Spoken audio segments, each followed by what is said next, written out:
सभी को नमस्कार। मैं नीरज प्रस्तुत हूँ आप सभी के समक्ष फरवरी माह के करंट अफेयर के साथ। पिछली सीरीज़ जनवरी माह के करंट अफेयर की रही थी। आशा है वो आपको बहुत पसंद आई होगी। उसी को देखते हुए अब यह फरवरी माह के करंट अफेयर्स की सीरीज़ आप सभी के समक्ष प्रस्तुत है। इसमें चुनिंदा 60 प्रश्नों की सीरीज़ है। जिस प्रकार से हमने जनवरी में 60 प्रश्नों की चुनिंदा सीरीज़ रखी थी, उसी प्रकार से यह सेट 2 है। सेट 1 आप जनवरी माह का देख चुके हैं, सेट 2 है। इसमें 60 प्रश्न हैं। वीडियो अच्छी लगे तो आगे शेयर कर सकते हैं, लाइक कर सकते हैं और चैनल को सब्सक्राइब करना ना भूलें। तो चलिए बिना समय नष्ट किए आगे बढ़ते हैं अपनी इस वीडियो में। सबसे पहला प्रश्न देखते हैं। यहाँ देखिए 60 प्रश्न है इसमें, 1 आवर, तो उस हिसाब से भी आप देख सकते हैं अपना। ठीक है, चलिए आज का पहला प्रश्न। इकोनॉमिक सर्वे 2023 के अनुसार 2023-24 में भारत की विकास दर कितने प्रतिशत रहने का अनुमान है। देखिए, जब भी इकोनॉमिक सर्वे का आपके सामने क्वेश्चन आए एग्ज़ाम में, तो आपको ज़रूर ये ध्यान रखना है कि कौन सा सेशन का आपसे पूछा जा रहा है। जैसे कि यहाँ 2023 से 24 का पूछा है, यानी 2023 का ही पूछा है मेनली, है ना। 2023 फाइनेंशियल ईयर। लास्ट टाइम भी मैंने आपको बताया था कि फाइनेंशियल ईयर किसे कहते हैं। कोई भी सेशन जब 1 अप्रैल से स्टार्ट होता है, फॉर एग्जांपल 2023 की इधर बात हो रही है, तो यहाँ 1 अप्रैल 2023 से 31 मार्च 2024 तक, ठीक है, इस फाइनेंशियल ईयर की बात हो रही है। क्लियर। तो यहाँ पर ये पूछ रहा है 2023-24 में भारत की विकास दर कितने प्रतिशत रहने का अनुमान है। ठीक है, जिन लोगों ने इकोनॉमिक सर्वे देखा होगा, प्लेलिस्ट में आप जा सकते हैं। हर किसी सब्जेक्ट की अलग से प्लेलिस्ट है, वहाँ पे करंट अफेयर एंड अपडेट्स का, उसी में ही इकोनॉमिक सर्वे अलग से डाला हुआ है, तो उसमें ये क्वेश्चन आपको अच्छे से मिल जाएगा। ठीक है, और करंट अफेयर की ये सीरीज़ में तैयार भी किया हुआ है, ये क्वेश्चन रिपीट हो रहा है एक तरीके से, तो वहाँ भी इस चीज़ को आप देख सकते हैं। 2023-24 में भारत की विकास दर कितने प्रतिशत। देखिए, पहला ऑप्शन है 5 से 6%, दूसरा कह रहा है 7%, तीसरा कह रहा है 6 से 6.8%, चौथा कह रहा है 8 से 9%। क्या है सही उत्तर, अंदाज़ा लगाइए। इकोनॉमिक सर्वे जिन लोगों ने देखा है ऑलरेडी, वो तो सीधा आंसर बता देंगे इसका। जी हाँ, इसका सही उत्तर है आपका 6 से 6.8%। ये सही उत्तर है आपका। ठीक है, 2023-24 की बात कर रहा है, अनुमान लगाया है कि इतना रहेगी इस वर्ष। ठीक है, इकोनॉमिक सर्वे में अनुमान लगाया गया है। लेकिन अगर आपसे पूछ ले 2022-23 में, अर्थात 2022 फाइनेंशियल ईयर में कितने रही थे, तो 7%। कितनी, 7%। ये ध्यान रखिएगा, इंपॉर्टेंट मार्क कर लीजिएगा इसको। ठीक है, 22 में। वैसे अभी का इंपॉर्टेंट आपका 2023 का ही बनता है, 6 से 6.8, इसे याद रखिएगा। ठीक, चलिए नेक्स्ट क्वेश्चन देखिए। अगला क्वेश्चन है यहाँ पर, कह रहा है वॉलीबॉल क्लब वर्ल्ड चैंपियनशिप 2023 और 2024 किस देश में होगा। वॉलीबॉल का क्वेश्चन पूछ रहा है ये, वर्ल्ड लेवल पर वर्ल्ड चैंपियनशिप 2023 भी और 2024 भी। ठीक है, तो इम्पोर्टेंट है ये, 2023 भी और 2024 भी किस देश में होगा। ऑप्शन है आपके ऑस्ट्रेलिया, अमेरिका, भारत, जापान। क्या है सही उत्तर। जी हाँ, इसका सही उत्तर है भारत। तो हमारे लिए बहुत ही गर्व की बात है कि 2023 का भी और 2024 का भी, दोनों ही वॉलीबॉल क्लब वर्ल्ड चैम्पियनशिप्स ये इंडिया में होंगे। ठीक है, इसकी घोषणा की जा चुकी है। क्लियर, आगे बढ़ेंगे। बात करें जापान की। देखिए, हमारा मोटो है, ठीक है, हमें हार्ड वर्क करना है बट स्मार्ट वर्क के साथ, है ना। तो जितना हो सके मैं आपको डाटा देने का प्रयास करूँगा जहाँ से एग्ज़ाम्स में क्वेश्चंस आते हैं, जो मेरा खुद का एक्सपीरियंस रहा है ना। तो यहाँ अगर आप जापान की बात करेंगे, तो जापान के अभी मैं पीएम की बात करूँ तो कौन है, फूमियो किशिदा करके एक पीएम है इनके। ठीक है, फूमियो किशिदा। क्लियर। इंडिया के बारे में आपको पता ही है, होम मिनिस्टर कौन है, कौन है होम मिनिस्टर, अमित शाह जी, बिल्कुल सही। ठीक है, फाइनेंस मिनिस्टर कौन है, निर्मला सीतारमन जी। ठीक है, वित्त मंत्री से आप बोलते हैं, है ना। और अगर मैं विदेश मंत्री की बात करूं, विदेश मंत्री कौन है इंडिया के, एस जयशंकर, लास्ट क्लास में ये बताया था मैंने जनवरी वाले में, है ना। तो ये बेसिक बेसिक चीज़ें हैं, इसको आप याद रखिए, है ना। चलिए, बाकी ऑस्ट्रेलिया का एक क्वेश्चन बनेगा इन फ्यूचर आपका। ऑस्ट्रेलिया एक ऐसा देश है जो इंडिया में अपनी यूनिवर्सिटीज़ ओपन कर रहा है, ठीक है। इंडिया में कहाँ ओपन कर रहा है? गुजरात में, ठीक है। हो सकता है ये आगे प्रश्न बने या बन गया हो, ठीक है, मुझे ध्यान नहीं है, लेकिन ये इंपॉर्टेंट है। ऑस्ट्रेलिया को देख के मुझे याद है तो मैंने बता दिया आपको, है ना। चलिए नेक्स्ट, अगला क्वेश्चन कह रहा है महाकौथिग महोत्सव किस राज्य का पारंपरिक उत्सव है? महाकौथिग महोत्सव, देखिए अभी ये हाल में ही आयोजित हुआ है, ठीक है। आयोजन स्थल में बता दूं, ये नोएडा में आयोजित किया गया है, लेकिन इसने पूछा है किस राज्य का पारंपरिक उत्सव है। किस राज्य का पूछा है इसने, तो किस राज्य का पारंपरिक उत्सव है ये? मध्य प्रदेश ऑप्शन है आपके पास, उत्तराखंड है, छत्तीसगढ़ है। किसका है? जी हाँ, ये है उत्तराखंड का, ठीक है। उत्तराखंड का पारंपरिक उत्सव तो है, लेकिन मनाया कहाँ गया है अगर ये पूछ लिया जाए तो नोएडा में। कहाँ मनाया गया है? नोएडा में, अभी पिछले दिनों में, ठीक है। और कहाँ का है? तो उत्तराखंड। क्लियर, ये दो चीज़ें अलग अलग हैं, याद रखिएगा। इसी के साथ ही मैं छत्तीसगढ़ की बात करूँ, छत्तीसगढ़ तीजन बाई का संबंध यहीं से है, ठीक है, याद रखिएगा। मैंने 36 से कराया था, छत्तीसगढ़ का जब भी नाम आया 36 से कर लेगा। 36 तीज करके लास्ट टाइम कराया था मैंने आपको, ठीक है, 36 तीज, है ना। बात करें मध्य प्रदेश की, मध्य प्रदेश में खेलो इंडिया यूथ गेम्स हुए हैं इस बार, है ना। खेलो इंडिया यूथ गेम्स, टॉपर कौन रहा है? महाराष्ट्र रहा है। कौन रहा है? महाराष्ट्र टॉप पर। सेकंड पे हरियाणा रहा है, और थर्ड पर खुद मध्य प्रदेश रहा है। क्लियर। थीम क्या थी? थीम थी हिंदुस्तान का दिल धड़का दो, ठीक। मोगली आशा इसके शुभंकर थे, ठीक है, मोगली आशा चीता आशा। क्लियर। जितनी बेसिक चीज़ें हो सकती थी, जितना फैक्ट था उतना मैंने बता दिया आपको। आशा है ये आपके आने वाले एग्जाम्स में हेल्प करेगा, ठीक है। नेक्स्ट, किस वर्ष तक भारत में 50 लाख टन ग्रीन हाइड्रोजन का उत्पादन करना लक्ष्य है? देखिए ग्रीन हाइड्रोजन का मुद्दा ही बहुत उठा हुआ है, ठीक है। ग्रीन हाइड्रोजन, इसको एनवायरनमेंट फ्रेंडली हाइड्रोजन बोल सकते हैं आप। इसमें जो पॉल्यूशन की मात्रा है वो कम होगी, ना के बराबर, ठीक है। इसलिए इंडिया इस पर फोकस कर रहा है, और अन्य देश भी फोकस कर रहे हैं इस चीज़ पर, लेकिन इंडिया इस विशेष रूप से इस पर फोकस कर रहा है, ठीक है। तो इंडिया ने डिसाइड किया है एक ऐसा वर्ष जिसमें कि वो 50 लाख टन ग्रीन हाइड्रोजन का उत्पादन कर लेगा। तो वो लक्ष्य कब तक प्राप्त करने का लक्ष्य रखा है इंडिया ने, वो आपको बताना है। ऑप्शन है 2025, 2030, 2023, 2026। क्या उत्तर है इसका?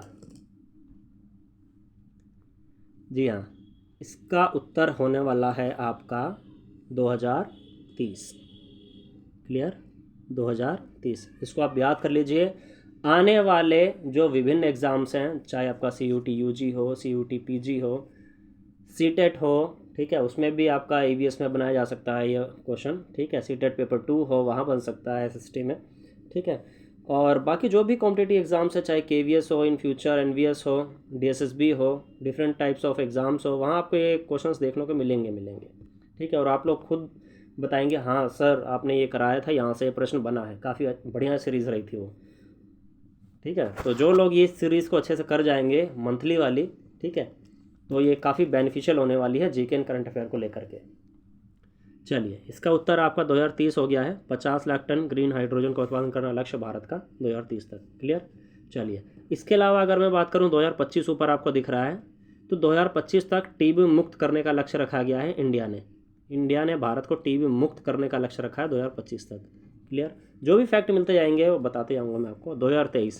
2023 को ही, यानी अभी जो करंट ईयर चल रहा है, UN ने भारत के कहने पर, ध्यान से सुनिएगा, 2023 को UN ने यानी यूनाइटेड नेशन ने भारत के कहने पर मिलेट्स ईयर मनाने की घोषणा की है।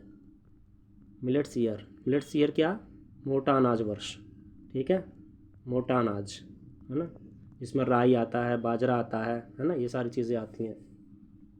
अब UN की बात आई है, यूनाइटेड नेशन, तो इसका हेडक्वार्टर कहाँ है? न्यूयॉर्क में। कहाँ है? न्यूयॉर्क, ठीक। इसकी स्थापना कब हुई थी? 24 अक्टूबर 1945। ये ऑलरेडी बता चुका हूँ मैं। क्लियर। इसके हेड कौन है? Antonio Guterres.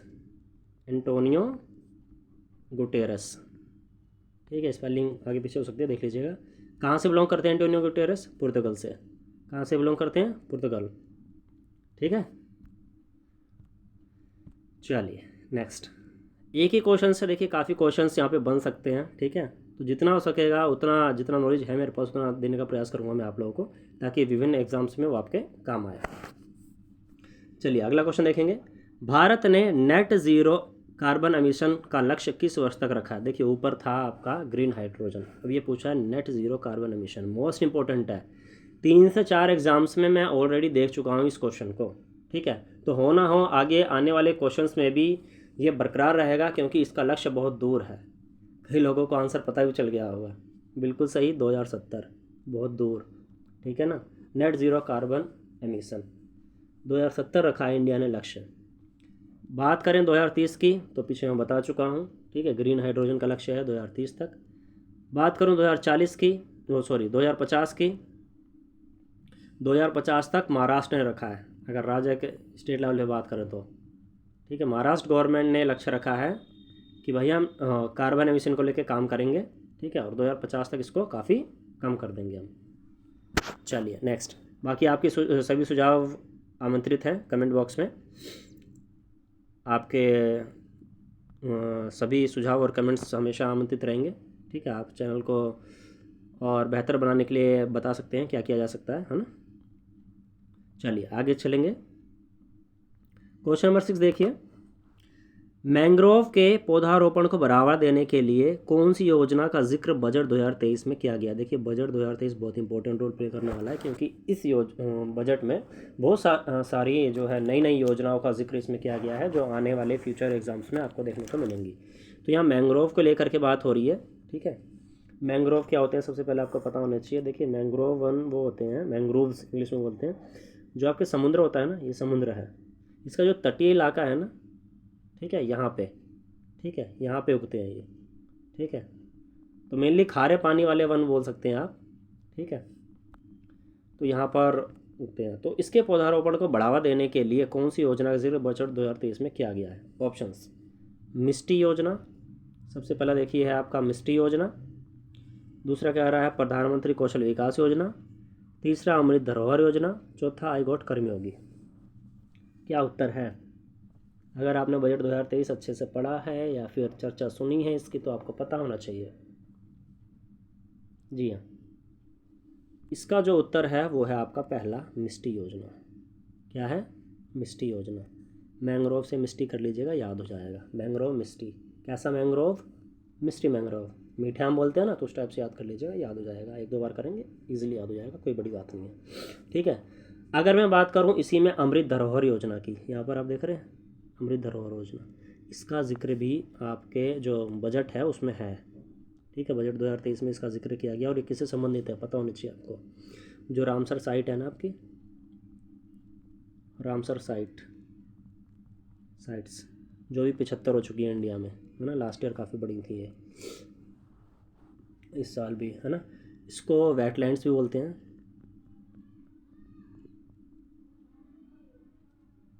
ठीक है, वेटलैंड्स। तो वेटलैंड्स के संरक्षण के लिए कौन सी योजना चालू की गई है? अमृत धरोहर योजना। ठीक है, अमृत धरोहर योजना। अभी इनकी संख्या लगभग 75 है, अगर मैं सही हूँ तो। बाकी कमेंट बॉक्स में आपके सुझाव सदैव आमंत्रित हैं। ठीक है, ये हुई अमृत धरोहर योजना। अब आपका आया आई गॉट कर्मयोगी, यहाँ हम देख रहे हैं आई गॉट कर्मयोगी। ये किससे संबंधित है? देखिए, जो सरकारी कर्मचारी होते हैं ना, गवर्नमेंट ऑफिसर्स, ठीक है, सरकारी कर्मचारी होते हैं, उनकी क्षमता के निर्माण के लिए ये योजना बनाई गई है। ठीक है, और ऑनलाइन होगा इसमें सारी डिटेल उनको, मतलब जो एफिशिएंसी है वो डेवलप की जाएगी इसमें। ठीक है, सरकारी कर्मचारी की क्षमता का निर्माण किया जाएगा आई गॉट कर्मयोगी योजना में। ठीक है, बाकी ये प्रधानमंत्री कौशल विकास योजना है। ठीक, चलिए इसी तो आप अवगत होंगे ही। ठीक है, इस साल इसका चौथा चरण, ठीक है, चौथा चरण आया है इस साल। ठीक है, इसके अंतर्गत क्या किया जाएगा? इसके अंतर्गत 30 स्किल सेंटर खोले जाएंगे। स्किल इंडिया सेंटर ओपन होंगे, ठीक है, 30, ठीक, 30 स्किल इंडिया इंटरनेशनल सेंटर खुलेंगे जो AI अर्थात आर्टिफिशियल इंटेलिजेंस एंड रोबोटिक्स, क्या, रोबोटिक्स जैसी सुविधाओं में दक्ष बनाया जाएगा, ठीक है, संस्थाओं को। क्लियर, चलिए, और लोगों को भी। आशा है सीरीज़ आपको पसंद आ रही होगी। वीडियो अच्छी लग रही हो तो चैनल को आप सब्सक्राइब कर सकते हैं अगर नए हैं तो, बाकी अपने साथियों के साथ शेयर कर सकते हैं, ठीक है। चलिए आगे चलेंगे।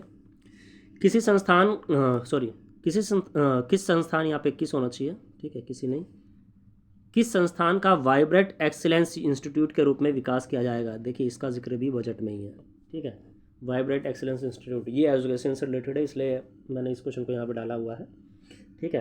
तो ऑप्शंस है SCERT, NCTE, diet, NTA।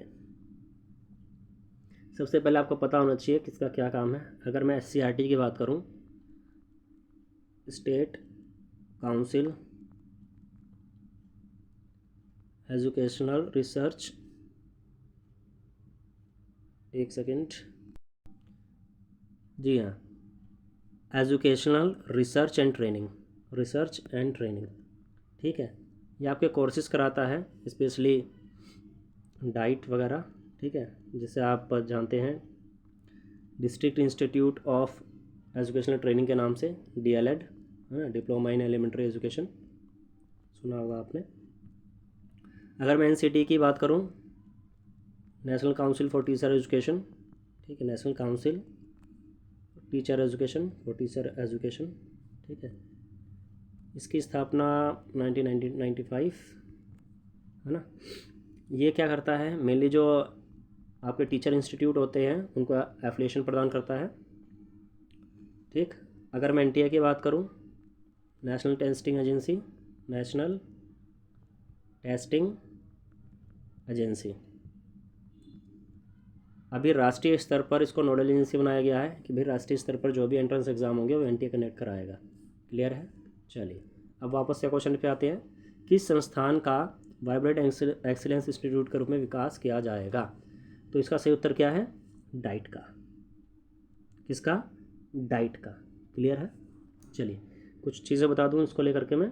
Diet में विद्या समीक्षा केंद्र खोले जाएंगे, पहली चीज़, ठीक है, और ट्रायल के तौर पर NCERT ने एक मॉडल भी डेवलप किया है। क्लियर है, चलिए नेक्स्ट। अगला क्वेश्चन है आपका, भारतीय तटरक्षक दिवस अर्थात इंडियन कोस्ट गार्ड डे कब मनाया जाता है ना। भारतीय, देखिए एक तो भारतीय सेना है, क्लियर, आप कमेंट बॉक्स में बनाएंगे भारतीय सेना दिवस कब मनाया जाता है। चलिए मैं बता देता हूँ, 15 जनवरी को मनाया जाता है।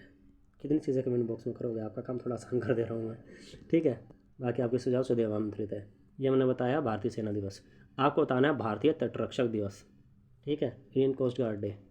ऑप्शन है 2 फरवरी, 1 फरवरी, 4 मार्च, 20 मार्च। क्या है सही उत्तर,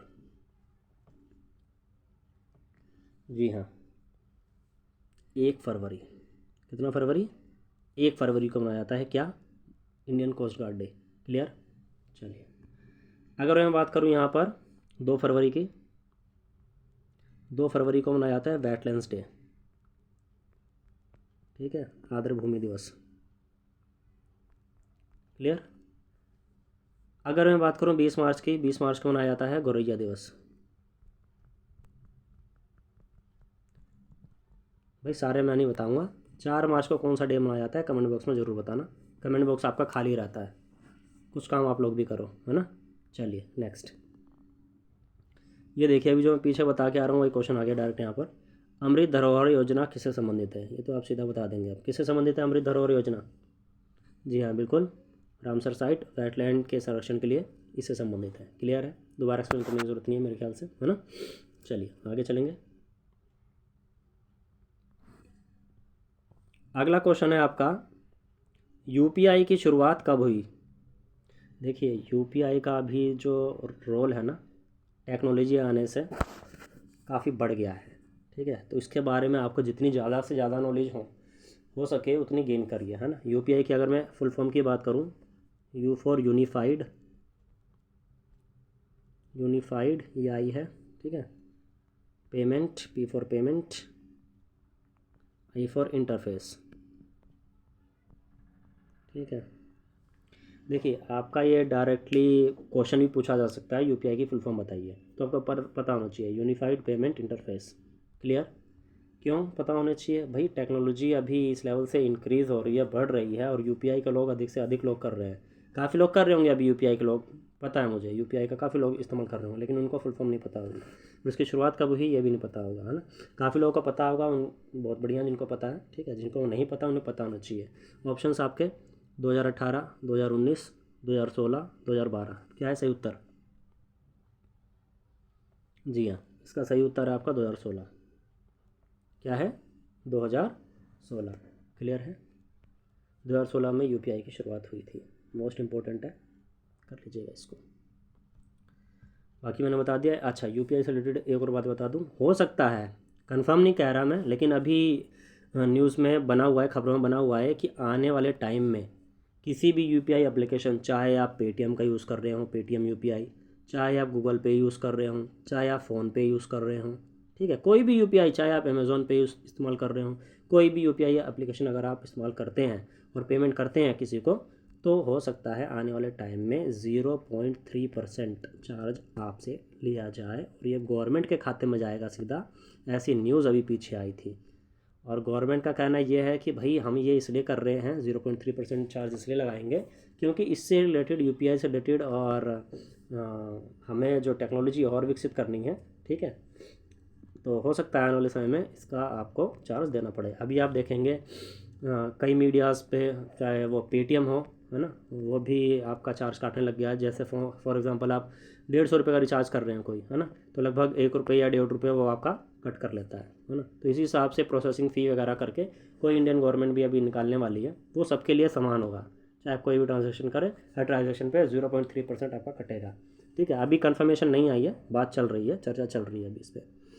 चलिए आगे भी इंपॉर्टेंट क्वेश्चन है, देख लेते हैं। कह रहा है ऑनलाइन गेमिंग, ध्यान से देखिएगा, इंपॉर्टेंट है। ऑनलाइन गेमिंग से मिलने वाली इनामी राशि पर कितने प्रतिशत का टैक्स लगाया गया है? देखिए अभी ये टैक्स जो है ना 1 अप्रैल से ही चालू हुआ है। कब से चालू हुआ है? 1 अप्रैल से। तो आपको इसके बारे में पता होना चाहिए। ये अभी 1 अप्रैल से चालू हुआ है। ऑप्शन से आपके इसी साल, एक सेकंड, 1 अप्रैल 2023, इसी साल से जो भी ऑनलाइन गेमिंग है ना,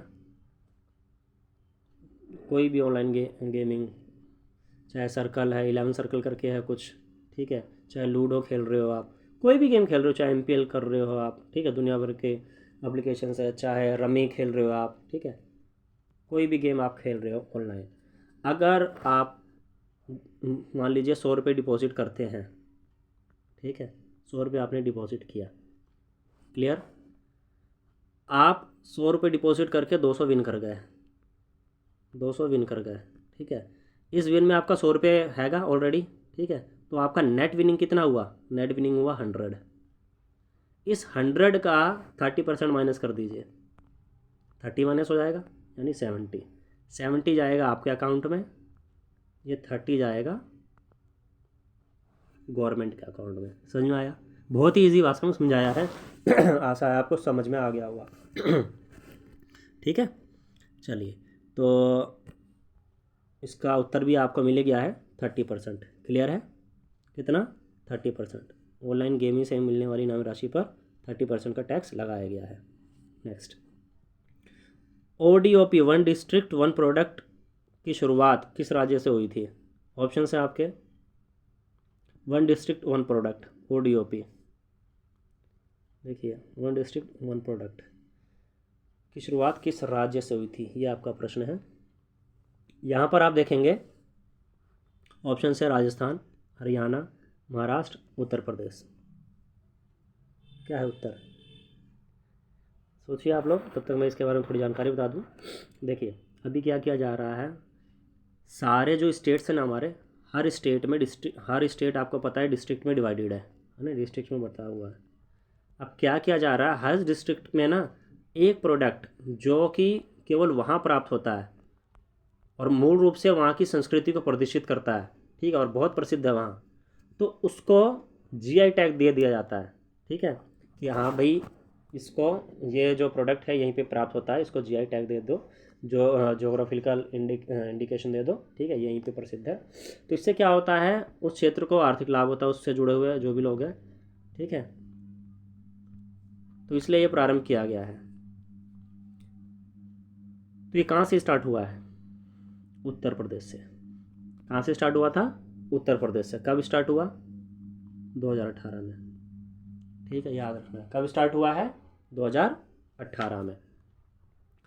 इंडिया, अगर सेंट्रल गवर्नमेंट की बात करूं तो इसी से ही सीख लेते हुए, उत्तर प्रदेश से सीख लेते हुए इंडिया ने नेशनल लेवल पे इस चीज़ को प्रारंभ किया है ना। चलिए आगे चलेंगे।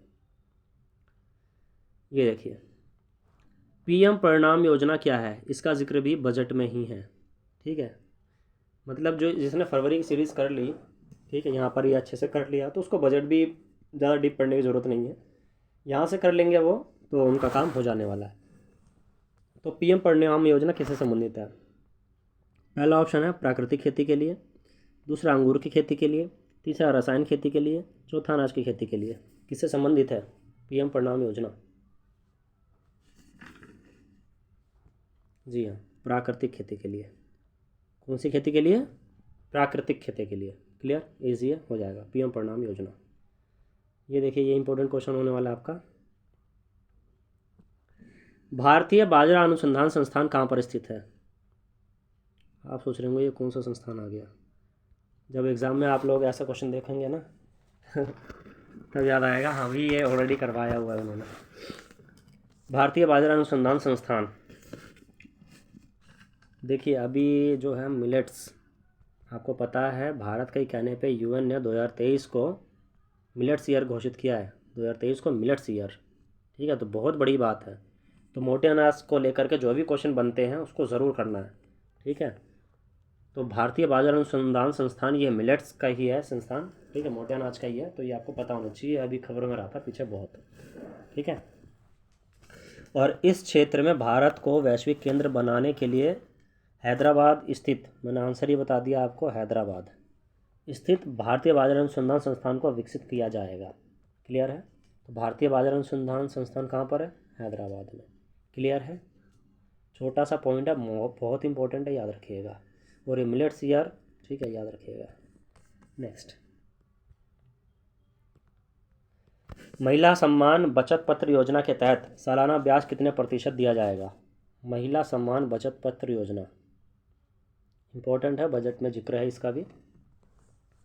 कितने प्रतिशत सालाना ब्याज दिया जाएगा? आप लोग सोचिए, तब तक मैं थोड़ा डाटा बता दूँ उसको। देखिए, ये स्पेशल महिलाओं के लिए चलाई गई है, ठीक है। तो पुरुष भी सुन लें, उनके घर में भी महिलाएं होंगी, ठीक है। ये महिलाओं के लिए चलाया गया है, ठीक है, महिलाएं ही इसका लाभ उठा सकती हैं। मार्च 2025 तक, कब तक? मार्च 2025 तक, ध्यान देना, मार्च 2025 तक 2 वर्ष की अवधि के लिए। कितने वर्ष की अवधि के लिए? 2 वर्ष की अवधि के लिए वन टाइम नई लघु बचत योजना है ये। वन टाइम इन्वेस्टमेंट बोल सकते हैं आप, वन टाइम, ठीक है, वन टाइम नई लघु बचत योजना है ये। और इस पर सालाना ब्याज कितना मिलेगा? इस पर सालाना ब्याज मिलेगा 7.5%, ठीक है। तो एफडी जैसा ही है ये भी, इस एक टाइप से। तो 7.5% याद रखिएगा, मोस्ट इंपॉर्टेंट है ये, इंपॉर्टेंट मार्क कर लीजिएगा इसको, यहाँ से आने वाले समय में क्वेश्चन बन सकता है। और इसकी एक खास बात यह है कि इससे, इस अकाउंट से आंशिक निकासी भी संभव है, ठीक है। आप निकाल सकते हैं, थोड़ा बहुत निकालना है अमाउंट, तो है ना। तो उस हिसाब से जो इंटरेस्ट रेट है वो थोड़ा कम हो जाएगा, ठीक है। तो काफ़ी यूज़फुल है ये अकाउंट, तो ओपन किया जा सकता है, जिसके पास है भाई वो ओपन कर सकते हैं, है ना। चलिए नेक्स्ट, अगला देख लेते हैं। पीवीटीजी की फुल फॉर्म पूछी जा रही है। What is the full form of PVTG? Most important mark कर लीजिएगा, बजट में इसका भी जिक्र है, और एजुकेशन पर्पज से भी इसका काफ़ी महत्व है ना। चलिए, पहला ऑप्शन है पार्टिसिपेंट्स वल्नरेबल ट्राइबल ग्रुप्स, दूसरा कह रहा है पर्टिकुलरली वेरियस ट्राइबल ग्रुप्स, तीसरा कह रहा है पर्टिकुलरली वल्नरेबल ट्राइबल ग्रुप्स, चौथा कह रहा है पर्टिकुलरली वल्नरेबल ट्राइबल ग्रिड। क्या है ऑप्शन? एनईपी में शायद इसका जिक्र है, जहाँ तक मुझे याद आ रहा है, न्यू एजुकेशन पॉलिसी में। चलिए कोई नहीं, क्या आंसर है? जी हाँ, इसका जो सही उत्तर है वो आपका है particularly vulnerable tribal groups, this one. Clear, याद कर लीजिएगा. अब ये क्या है? प्रधानमंत्री पीवीटीजी विकास मिशन. ठीक है, ये संवेदनशील जनजातीय समूह से संबंधित है. बेसिक फैसिलिटीज़ के लिए like water, sanitization, sanitation, health, nutrition. ठीक है, इन क्षेत्रों में प्रोवाइड हो पाए अच्छे से, उसके लिए चलाया गया है. ठीक है, पर्टिकुलरली वल्नरेबल ट्राइबल ग्रुप्स. ठीक है, चलिए नेक्स्ट. अगला भी इम्पोर्टेंट है, ये तो मोस्ट इम्पोर्टेंट होने वाला है. सारे ये एकदम चुनिंदा प्रश्न है, तो ध्यान से करिएगा इनको. अगला क्वेश्चन कह रहा है national sickle cell mission is related to. National sickle cell mission किससे संबंधित है? पहला ऑप्शन कह रहा है रिकेट्स, दूसरा एनीमिया, तीसरा निमोनिया, चौथा स्मॉल पॉक्स. क्या हो सकता है आंसर? सोचिए, तब तक मैं थोड़ा डाटा बता दूं. अगर मैं रिकेट्स की बात करूं, विटामिन डी की कमी से होता है ये. ठीक है, हड्डियां कमज़ोर हो जाती हैं. मेरी हड्डियों में पिछले दिनों दर्द हो रहा था, तो विटामिन डी के लिए भाई दूध लेना पड़ेगा अच्छे से मुझे भी. पीछे भी अब लेना पड़ेगा, मतलब, है ना. चलिए, दूसरा है आपका एनीमिया. इसमें क्या होता है, कोई बताएगा? जी हाँ, रक्त की कमी से संबंधित है, रक्त विकार बोल सकते हैं आप इसको, है ना. और स्मॉल पॉक्स वायरस से होता है भाई, है ना. वायरल डिजीज़ है. निमोनिया, बुखार बहुत बेकार होता है इसमें, है ना. चलिए, तो हमारा देखिए क्वेश्चन क्या था. National sickle cell mission is related to, किससे संबंधित है? ये संबंधित है आपका एनीमिया से. स्पेलिंग देख लीजिएगा, थोड़ा मुझे डाउट है सही है गलत है, एक बार देख लीजिएगा. एनीमिया से संबंधित है. ठीक है, हमारी सेंट्रल गवर्नमेंट ने यह लक्ष्य रखा है 2047 तक. याद रखिएगा, 47 याद कर लीजिएगा, याद हो जाएगा. 15 अगस्त 1947. ठीक है, 19 को 20 कर दीजिएगा, हो जाएगा. तो हमारी सेंट्रल गवर्नमेंट ने ये लक्ष्य रखा है कि 2047 तक भाई जो सिकल सेल एनीमिया है ना, इसका उन्मूलन किया जाए. उन्मूलन यानी कि ख़त्म किया जाए. ठीक है, इसको ख़त्म करने का लक्ष्य रखा गया है. क्लियर. नेक्स्ट, अगला प्रश्न आपका, पड़ोस प्रथम नीति किससे संबंधित है? देखिए, जैसे पता चल रहा है पड़ोस प्रथम नीति, है ना, कि मतलब पड़ोस को पहले रखो, है ना. तो उस हिसाब से सोचिए क्या हो सकता है. पहला ऑप्शन, कई देशों को वित्तीय मदद हेतु. दूसरा ऑप्शन, पड़ोसी देशों से वस्तुओं का आयात हेतु. तीसरा ऑप्शन, पड़ोसी देशों में सांस्कृतिक विकास हेतु. चौथा ऑप्शन, पड़ोसी देशों में बंदरगाह निर्माण हेतु. क्या हो सकता है सही उत्तर? पड़ोस प्रथम नीति. जी हाँ, इसका उत्तर है आपका पहला, कई देशों को वित्तीय मदद हेतु. ठीक है, और इसी के तहत अभी भूटान को मदद दी जा रही है. ठीक है, भूटान से एक बात और बता दूं मैं, यहाँ प्रधानमंत्री नहीं होते, यहाँ राजा होते हैं.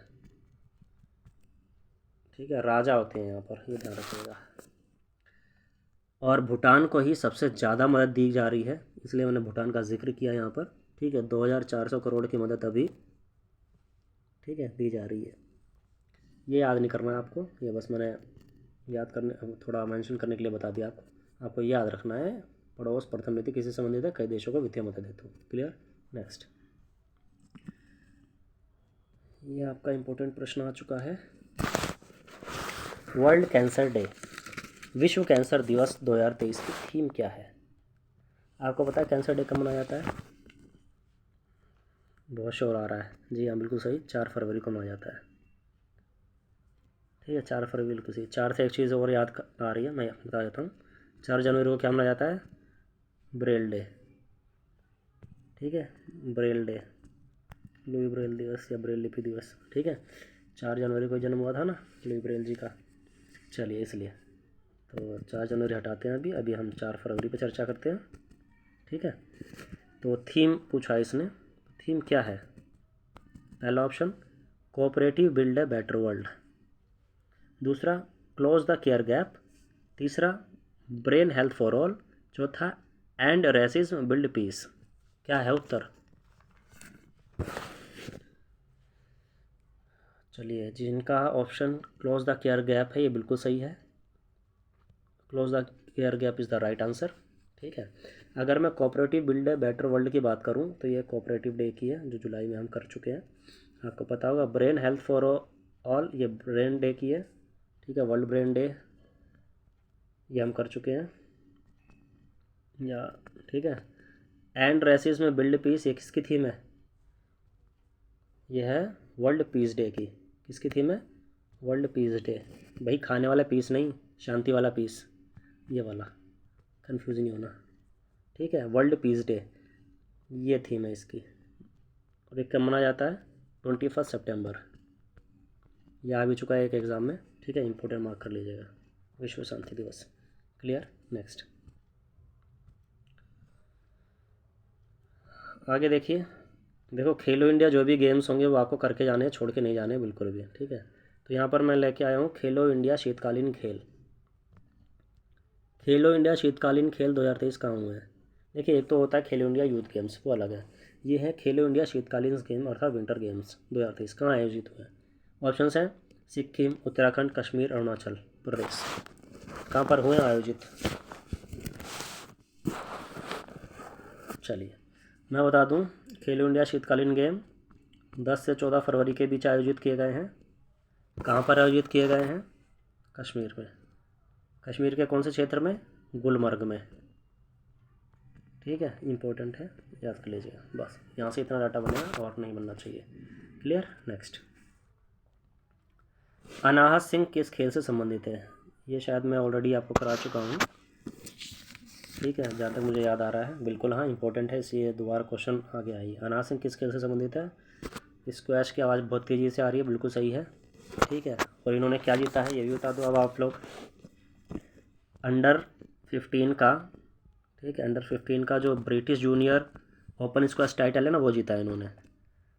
British junior open squash title, open squash title. मात्र 15 वर्ष की उम्र में भाई, अंडर 15 वही भी 15 भी पूरे नहीं होंगे शायद।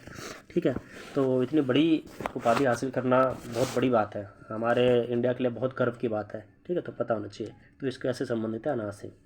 ठीक है। नेक्स्ट, अगला क्वेश्चन है आपका, just 1 second. Okay, Grammy award से अभी अगला क्वेश्चन इंपॉर्टेंट है, देख लीजिएगा। ग्रैमी अवार्ड 2023 के अंतर्गत बेस्ट इम्प्रेसिव ऑडियो एल्बम का अवार्ड किसने जीता है? Best impressive audio album important है, कि इंपॉर्टेंट है बताऊंगा अभी। ऑप्शंस यहाँ पे एक छुप रहा है तो मैं 1 सेकेंड। पहला ऑप्शन देखो, पहला ही ऑप्शन है आपका रिकी केज, दूसरा है हैरी, तीसरा है समारा रॉय, चौथा है लीजो। क्या है सही उत्तर? जी हाँ, सही उत्तर है आपका यहाँ पर रिकी केज। ठीक है, अब आप बोलेंगे रिकी केज कौन है? भाई ये NRI हैं, वो तो रेजिडेंट इंडियन है, तो इसलिए इंपॉर्टेंट नाम हो जाता है। पहले भी इन्होंने कई अवार्ड जीते हुए हैं। ठीक है, तो इनको मिला है और कंबाइंड रूप में मिला है। इनके साथ एक पर्सन और है, उनको ही मिला है। उनका नाम है स्टीवार्ट, ये ए है, कॉपलैंड, कॉपलैंड। ठीक है, ग्रैमी अवार्ड, ग्रैमी अवार्ड में क्या? बेस्ट इंप्रेसिव ऑडियो एल्बम का। ठीक है, किनको किनको मिला है? एक रिकी केज को और एक इनको, 2 लोगों को मिला है कंबाइंड रूप में। ठीक, कौन सी जो एल्बम है, एल्बम का नाम क्या है? एल्बम का नाम है आपका डिवाइन टाइड्स। एल्बम का नाम भी पूछा जा सकता है, तो आपको एल्बम का नाम पता होना चाहिए, डिवाइन टाइड्स। क्लियर है, मोस्ट इम्पोर्टेंट है, याद रखिएगा। इंडिया के पॉइंट ऑफ व्यू से जितना भी डाटा है उसको आपको पढ़ना ही है। ठीक है, और मैं अगर मैं बात करूँ बेस्ट सॉन्ग का, इसी में ही award, just 1 second. Okay, Grammy Awards में ही बेस्ट सॉन्ग की अगर मैं बात करूं, सॉन्ग ऑफ द ईयर की, तो जस्ट लाइक दैट को मिला है।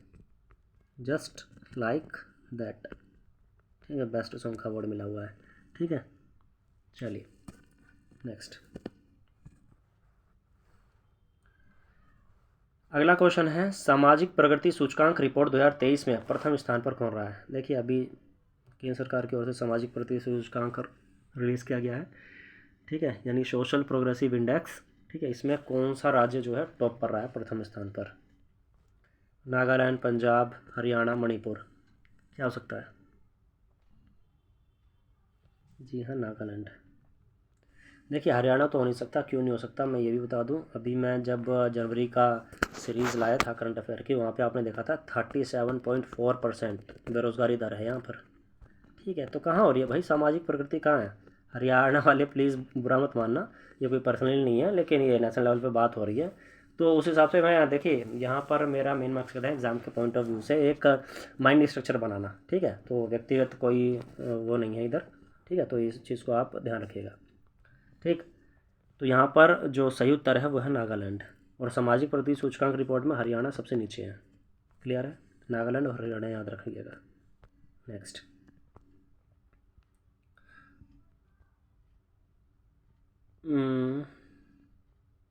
चलिए अगला है हिंदुस्तान एरोनॉटिक्स लिमिटेड अर्थात HAL की सबसे बड़ी हेलीकॉप्टर फैक्ट्री का उद्घाटन कहाँ पर हुआ है?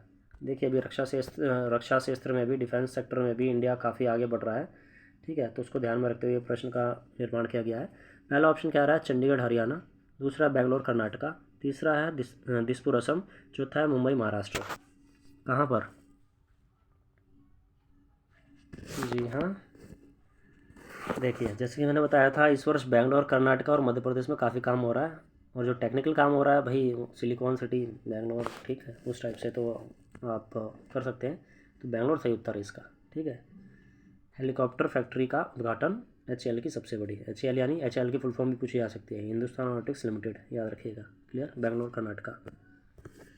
चलिए नेक्स्ट, अगला क्वेश्चन कह रहा है सुप्रीम कोर्ट में वर्तमान जज कितने हैं? कितने जज हैं वर्तमान? ऑप्शन है 40, 36, 34, 38। कितने जज हैं? जी हाँ, देखिए अभी जो है जज 34 है, और इतने ही टोटल स्वीकृत पद हैं। जितने स्वीकृत होते हैं ना, मतलब टोटल स्वीकृत पद भी इतने ही हैं, और टोटल इतने हो भी चुके हैं। ठीक है, मतलब एकदम फुल हो चुका है अभी सुप्रीम कोर्ट आपका। ठीक है, अच्छा अगर मैं बात करूं सुप्रीम कोर्ट के अभी हेड कौन है, अर्थात मुख्य न्यायाधीश, CJI जिसे आप बोलते हैं, चीफ जस्टिस ऑफ इंडिया, कौन है? DY चंद्रचूड़। ठीक है, चंद्र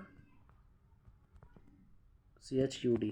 ठीक है, ये करके है, और ये 50वें नंबर के हैं जहाँ तक मेरी नॉलेज है। बाकी कमेंट बॉक्स में आपके सुझाव सदैव आमंत्रित हैं। ठीक है, चलिए नेक्स्ट, ऑपरेशन दोस्त किससे संबंधित है? ऑपरेशन दोस्त किससे संबंधित है? पहला बाढ़ से, दूसरा चक्रवात से, तीसरा सुनामी से, चौथा भूकंप से। देखिए बिल्कुल करंट का है, करंट सिनेरियो है। जिसने देखी होगी न्यूज़ तो बिल्कुल उसको पता होगा।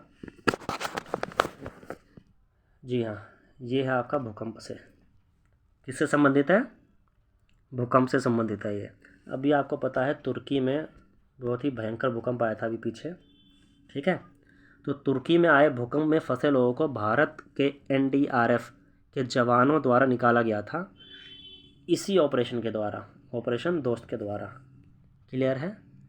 NDRF की बात करूं अभी मैं, तो NDRF के जो हेड हैं वो कौन है? अतुल जी हैं, अतुल अग्रवाल। तो अतुल से याद करिएगा, या तो अग्रवाल की मिठाई से याद कर लीजिएगा, तो याद आ जाएगा NDRF। ठीक है, चलिए नेक्स्ट, अगला प्रश्न है आपका, श्रीलंका के प्रधानमंत्री कौन बने हैं? देखिए श्रीलंका में अभी हाल ही में जो पॉलिटिकल क्राइसिस काफ़ी हुआ है। ठीक है, आपको पता है राष्ट्रपति भवन में भी काफ़ी उथल पुथल हुई थी, दंगे हुए थे काफ़ी, तो काफ़ी चर्चा में रहा श्रीलंका। तो यहाँ से आपको पता होना चाहिए इसका डाटा। ठीक है, पहला ऑप्शन आपका दिनेश गुणवर्धने, दूसरा राजीव कुमार, तीसरा रानिल विक्रमसिंघे, चौथा एलिजाबेथ बोर्न। क्या है आंसर? जी हाँ, इसका सही उत्तर है दिनेश गुणवर्धने। ठीक है, श्रीलंका में के दिनेश गुणवर्धने क्या है? PM है, प्राइम मिनिस्टर। क्लियर है? याद रखिएगा, इंपॉर्टेंट है, दिनेश से याद कर लीजिएगा। ठीक है, दिनेश श्रीलंका। ठीक है, ट्रिक बैठा लीजिएगा, क्या है? PM है। अच्छा, यहाँ के अगर मैं प्रेसिडेंट की बात करूँ तो कौन है? प्रेसिडेंट ये है रानिल विक्रमसिंघे, नाम ही देखो भयंकर वाला एकदम है ना। तो ये प्रेसिडेंट है, क्या है, प्रेसिडेंट। क्लियर, रानिल विक्रमसिंघे। दो बता दिए मैंने आपको। एक फैक्ट और बता दूं मैं यहाँ पे, आपको यहाँ पे राजीव कुमार नाम दिख रहा होगा। देखिए जब तक आप नॉलेज को एक दूसरे से रिलेट नहीं करेंगे ना, तब तक याद नहीं होंगी चीज़ें आपको। तो रिलेट करना सीखिए आप, है ना। तो राजीव कुमार अभी है कौन है हमारे, जो हमारा चुनाव आयोग है ना, इलेक्शन कमीशन, उसके हेड है। ठीक है, चुनाव आयोग के हेड है ये। क्लियर है। चलिए, कमेंट बॉक्स में आप लोग बताएंगे जो एलिजाबेथ बोर्न है ये कौन है। ठीक है, next. UP global investor summit 2023 कहाँ आयोजित हुए हैं, इम्पोर्टेंट है। ठीक है, नेशनल लेवल पे भी होते हैं देखिए समिट्स। ठीक है, इन्वेस्टर समिट, और स्टेट लेवल पे भी। देखिए यूपी का काफ़ी न्यूज़ में रहा था, तो इसलिए मैंने प्रश्न उठाया है। तो आपके ऑप्शन है यहाँ पर आजमगढ़, वाराणसी, लखनऊ, अयोध्या। कहाँ पर है, कहाँ पर आयोजित हुए हैं यूपी ग्लोबल इन्वेस्टर समिट। जी हाँ, ये आयोजित हुए हैं आपके लखनऊ में। कहाँ आयोजित हुए हैं, लखनऊ में, याद रखिएगा, इंपॉर्टेंट है। ठीक है, अभी यहाँ पे मैं बात करूँ वाराणसी की। देखिए वाराणसी में अभी हाल ही में, ये आगे मार्च में भी आपको देखने को मिलेगा, अभी हाल ही में वाराणसी के जो बनारसी पान है ना, उसको जीआई टैग मिला है। जीआई टैग यानी जियोग्राफिकल इंडिकेशन। ठीक है, जीआई टैग मिला है वाराणसी के बनारसी पान को। वो गाना सुना होगा ना आपने, डॉन फिल्म का, अमिताभ बच्चन का, खई के पान बनारस वाला, बिल्कुल वही अभी खबरों में आया था पीछे।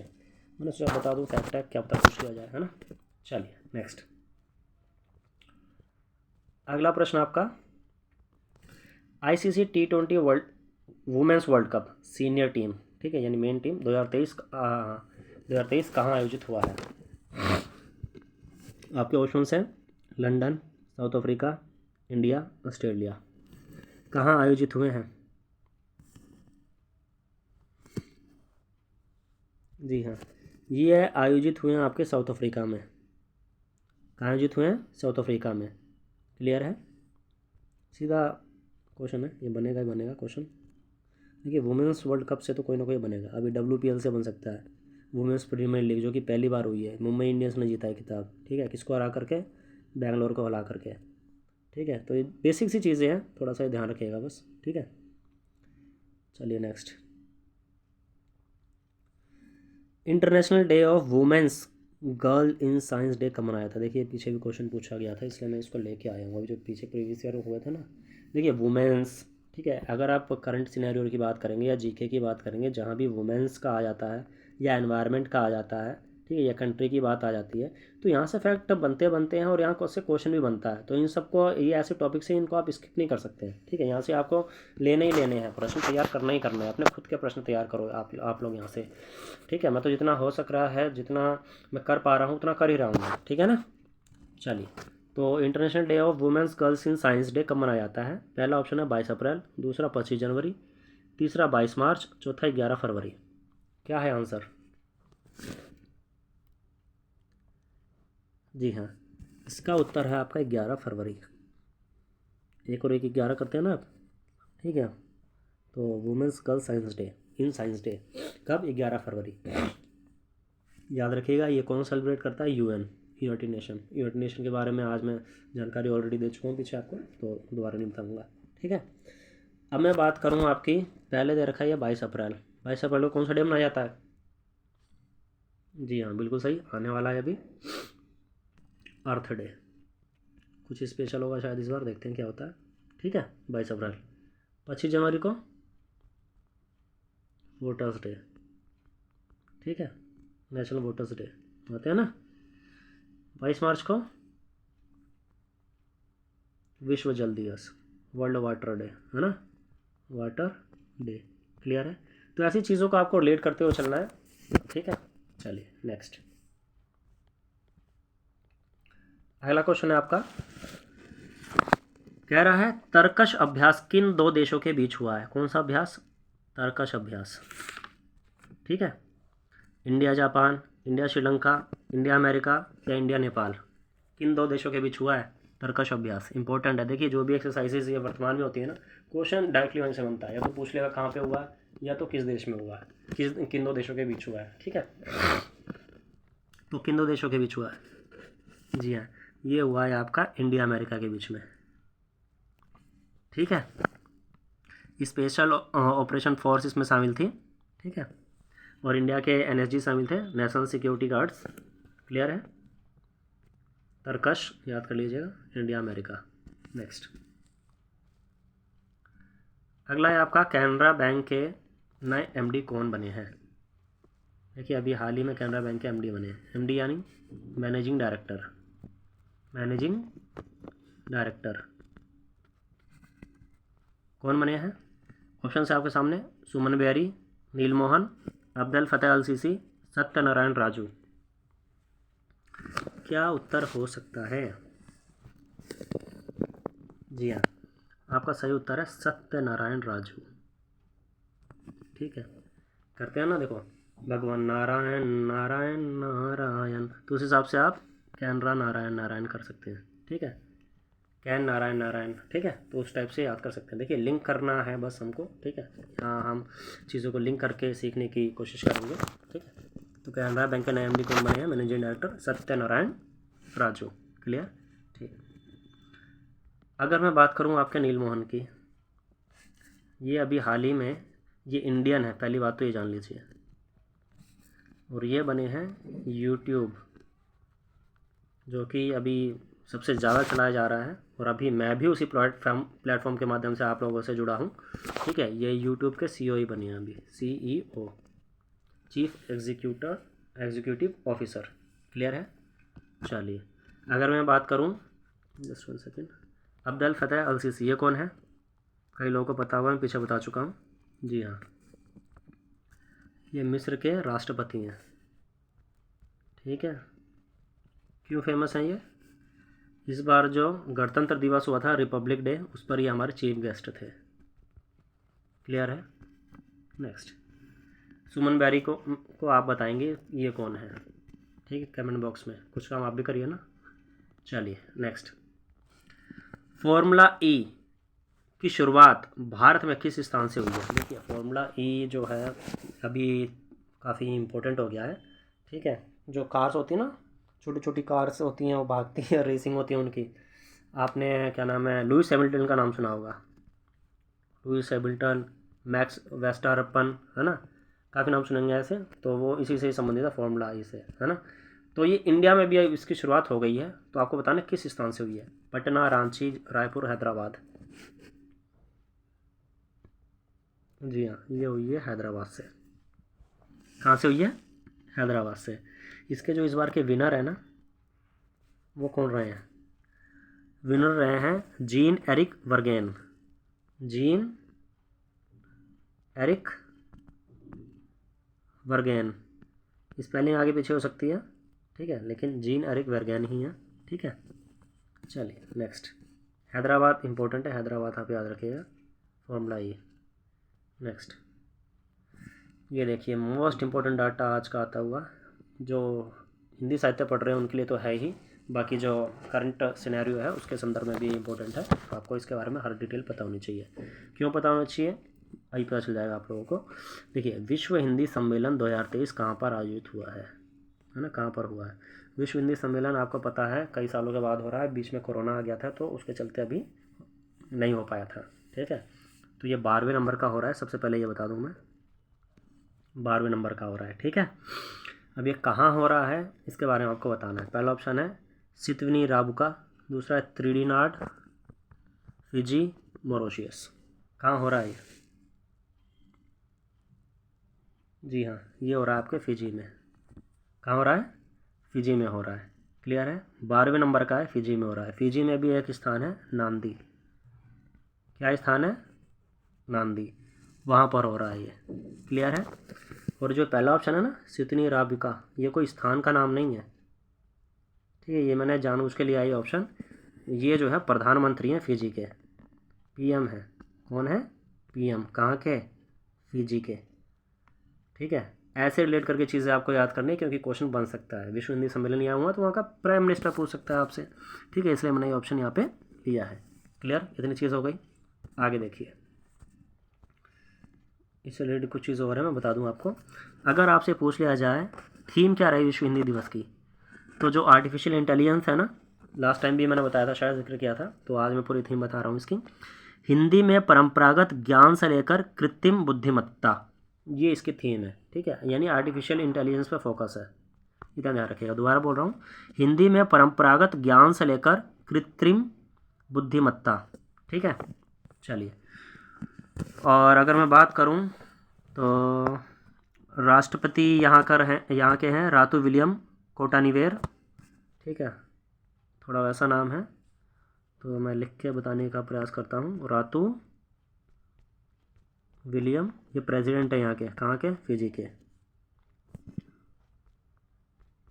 कोटानीवेर, ठीक है। तो हल्का सा माइंड में क्लिक कर लीजिएगा, रटिएगा मत इसको, ठीक है, क्लिक कर लीजिएगा। क्लियर। चलिए, और जो एक डाटा और बता दूं, जो हमारे भारत के विदेश मंत्री है ना, कौन है, एस जयशंकर, ठीक है, ये chief guest, as a chief guest वहाँ पे गए थे। क्लियर, विदेश मंत्री हमारे। चलिए, मेरे ख्याल से इससे बाहर विश्व हिंदी सम्मेलन से नहीं आएगा। अच्छा, इसका पीछे वाला याद रखिएगा, जो 11वां विश्व हिंदी सम्मेलन हुआ था ना, वो मॉरिशस में हुआ था। कहाँ हुआ था, मॉरिशस में, ठीक है, बस। और जो पहला विश्व हिंदी सम्मेलन हुआ था वो कहाँ हुआ था, अगर पूछ लिया जाए, 10 जनवरी 1975 को नागपुर, महाराष्ट्र में। क्लियर है। चलिए, इससे ज़्यादा फैक्ट तो मुझे नहीं लगता कि विश्व हिंदी दिवस से आपसे पूछेंगे, है ना। ये देखिए, ये इम्पोर्टेंट है आज के दौर में। हिंडनबर्ग क्या है, पहला होम लोन स्कीम, दूसरा एजुकेशनल स्कीम, तीसरा शॉर्ट सेलिंग कंपनी, चौथा ई कॉमर्स कंपनी, क्या है। जो न्यूज़ से अवगत होंगे, लगातार देख रहे होंगे, उनको तो पता होगा, बहुत बड़ा रोल अदा किया इस चीज़ ने, हिंडनबर्ग ने। देखिए, सबसे पहले इंट्रो दे दूँ मैं इसका। ये शॉर्ट सेलिंग कंपनी है। आप बोलेंगे जो यूट्यूब पे शॉर्ट्स आते हैं, क्या वो उसको सेल करती है क्या ये? जी नहीं, बिल्कुल गलत। ये क्या सेल करती है, जब शेयरों में गिरावट आती है ना, जो शेयर होते हैं शेयर मार्केट के, शेयरों में गिरावट से कमाई करने वाली कंपनी है ये। शेयरों में गिरावट से कमाई, जो कंपनी शेयरों में गिरावट से कमाई करती हैं उनको शॉर्ट सेलिंग कंपनी बोलते हैं। क्लियर। अभी देखिएगा, इन्होंने हिंडनबर्ग ने, ये अमेरिकन कंपनी है, पहले मैं बता दूं, अमेरिका की है ये, ठीक है। और दूसरा डाटा मैं बता दूं, अभी जो गौतम अडानी जी हैं, गौतम अडानी जी, ठीक है, इनके शेयर्स काफ़ी तेज़ी से अभी नीचे आ रहे थे। हिंडनबर्ग ने एक रिपोर्ट जारी की थी उसी के आधार पर, ठीक है, कि इन्होंने हेर फेर किया है, तो इस हिसाब से इनके जो शेयर था ना, काफ़ी तेज़ी से नीचे की ओर गिरने लग गए थे। क्लियर। तो शॉर्ट सेलिंग वही होती है, शेयरों में गिरावट से इसमें कमाई की जाती है, और ये शॉर्ट सेलर कंपनी है, इतना याद रखिए बस। क्वेश्चन आ सकता है, इसलिए मैंने यहाँ पर फैक्ट ये बता दिया आप लोगों को। क्लियर है। चलिए, अगला है, हाल ही में चर्चा में रहा मुंद्रा बंदरगाह। कौन सा बंदरगाह? मुंद्रा बंदरगाह किस राज्य में स्थित है? ऑप्शन से आपके झारखंड, गुजरात, पश्चिम बंगाल, केरल। कहाँ पर स्थित है? जी हाँ, ये स्थित है आपका गुजरात में, ठीक है। कहाँ स्थित है? गुजरात में। तो मुंद्रा से याद कर लीजिएगा, गुजरात की मुद्रा, ठीक है, गुजराती मुद्रा, ठीक है, इस टाइप से भी याद कर सकते हैं। क्लियर है। चलिए, और अगर मैं बात करूं, एक बंदरगाह और है, अभी ये खबरों में बना हुआ है, इसलिए मैंने इसको उठाया है यहाँ से। अगर मैं बंगाल की बात करूं, ठीक है, पश्चिम बंगाल, यहाँ पर एक बंदरगाह है, नाम है ताजपुर बंदरगाह, ये भी खबरों में रहा है अभी, ताजपुर बंदरगाह, तो इसको आप कर लीजिएगा। क्लियर है, ताजपुर बंदरगाह। चलिए नेक्स्ट,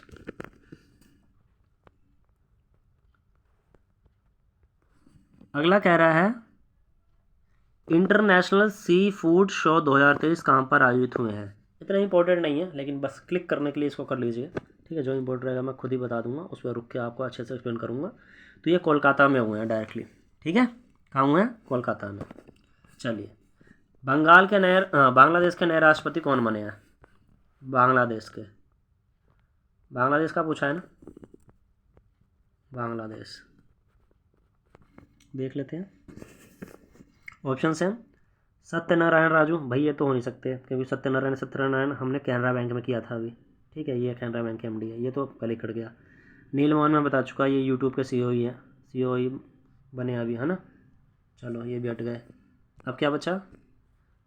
अब आपका बचा राजीव कुमार। ये देखो, ये भी ऑप्शन देखो, जो आप एलिमिनेशन मेथड अपना करके भी आंसर आराम से दे सकते हैं अगर आपको पता नहीं है। फिर भी राजीव कुमार मैं कई बार बता चुका हूँ, ये चुनाव आयोग के हेड हैं अभी, ठीक है, चुनाव आयोग जो है उसके हेड हैं, ठीक है। ऑप्शन कौन सा बचा आपके पास? मोहम्मद शहाबुद्दीन चप्पू, ठीक है, मोहम्मद शहाबुद्दीन चप्पू, ठीक है, ये प्रेसिडेंट बने हैं कहाँ के? बांग्लादेश के, याद रहेगा, इजी है, इंपॉर्टेंट है, कर लीजिए। नेक्स्ट, देश का पहला वेस्ट टू हाइड्रोजन संयंत्र कहाँ है? देखिए, वेस्ट से हाइड्रोजन बनाने की शुरुआत की गई है, तो ये कहाँ है? लखनऊ उत्तर प्रदेश, पुणे महाराष्ट्र, बेंगलुरु कर्नाटका, हैदराबाद तेलंगाना, कहाँ पर है? जी हाँ, ये है आपका पुणे महाराष्ट्र में। कहाँ पर है? पुणे महाराष्ट्र में, याद रखिएगा, इंपॉर्टेंट है। क्योंकि देखिए, जहाँ हाइड्रोजन आ गया और वेस्ट से कोई चीज़ निर्मित हो रही है तो वो पर्यावरण के अनुकूल है, ठीक है, और पर्यावरण के अनुकूल जो है वो एग्ज़ाम पॉइंट ऑफ व्यू से भी इम्पोर्टेंट हो जाती है फिर, ठीक है। तो पुणे महाराष्ट्र, याद रखिएगा। नेक्स्ट, धर्मा गार्जन एक्सरसाइज किन दो देशों के बीच हुआ है? धर्मा गार्जन एक्सरसाइज अगेन इंपॉर्टेंट एक्सरसाइज, देखिए बहुत हो रही है इस बार, तो आपको जो जो हो रही है वो तो पता होनी चाहिए। बाकी एक्सरसाइज जो दो देशों के बीच में होती है वो मैं उसका अलग से एक कंटेंट लेके आऊँगा, वो अच्छे से बता दूंगा मैं आप लोगों को। जो रिसेंट में हो रही है फ़िलहाल आप उनको देखिए अच्छे से, है ना। तो धर्मा गार्जियन एक्सरसाइज किन दो देशों के बीच हुआ है? पहला ऑप्शन है इंडिया अमेरिका, दूसरा इंडिया जापान, तीसरा इंडिया अफ्रीका, चौथा इंडिया चाइना। किन दो देशों के बीच हुआ है? जी हाँ, ये हुआ है इंडिया जापान।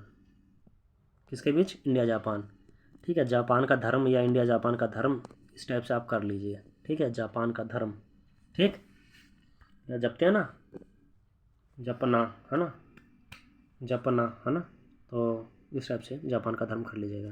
क्लियर? अगर मैं बात करूँ इंडिया चाइना की, अच्छा इससे पहले मैं आपको बता दूँ एक फैक्ट अगर रह गया है, जस्ट 1 सेकेंड। ये जो इंडिया जापान के बीच में धर्मा गार्जन एक्सरसाइज हुई है ना, ये कहाँ पर हुई है? ये भी होना चाहिए, ये जापान में ही हुई है। कहाँ हुई है? जापान में ही हुई है, याद रखिएगा। अब आते हैं अगले फैक्ट पे, इंडिया चाइना। अगर मैं बात करूँ इंडिया चाइना के बीच में कौन सी एक्सरसाइज होती है?